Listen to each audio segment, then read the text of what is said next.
Nagdumala damha sa 64 anyos nga si Romeo nga adunay adlaw nga makapuyo siya sa kaugalingong condominium unit. Human sa daghang tuig nga pagpaningkamot, matud pa niya nga kini usa ka damgo nga wala gayud niya gilantaw nga matuman. Sa unang panahon, republikayo, karon lang gani ko, natingala ko.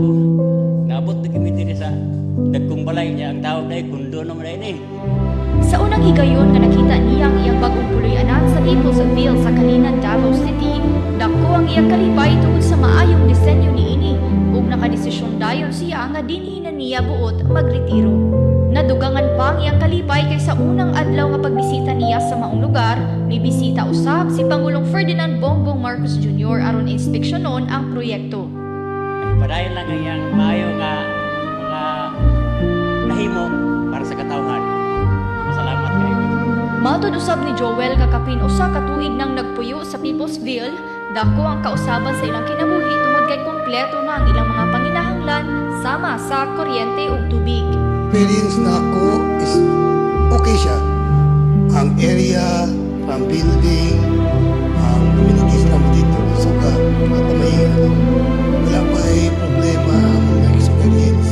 Ang Peoplesville 1, 2, 3 sa Purok 10 Barangay Riverside, Kalinan District, Davao City, usa ka 14.23 hectare socialized housing development, ubos sa pambansang pabahay para sa Pilipino, kon 4PH program nga gidumala sa Social Housing Finance Corporation, kon SHFC. Ang proyekto adunay mga low-cost condominium units nga adunay kapin 28 square meter nga studio o 1-bedroom layout aron mahatagan og lilig-on ug baratong puloy-anan ang mga pamilyang Pilipino. Sa kasamtangan, kapin 3,000 na ka mga housing units ang okupado na sa mga benepisyaryo sa maong programa. Sa kinatibuk ang 72 residential buildings, 30 niini ang natukod na ug andam na pagapuy-an. Gawas sa mga residential buildings, giplano usab ang pagtukod sa nagkadaiyang pasilidad sama sa swimming pool, clubhouse, basketball courts ug commercial strips aron mahimong mas komportable ug kompleto ang komunidad. Sa pagbisita ni Pangulong Ferdinand Bongbong Marcos Jr. sa Peoplesville 1, 2 ug 3, mainiton siyang gisugat sa mga residente. Ubay-ubay sa mga misugat kaniya mga kabatanunan. Busa gibutyag sa Pangulo nga mas maayo kung magtukod usab og eskwelahan sa sulod sa komunidad aron mas sayon ang pag-eskwela sa mga bata.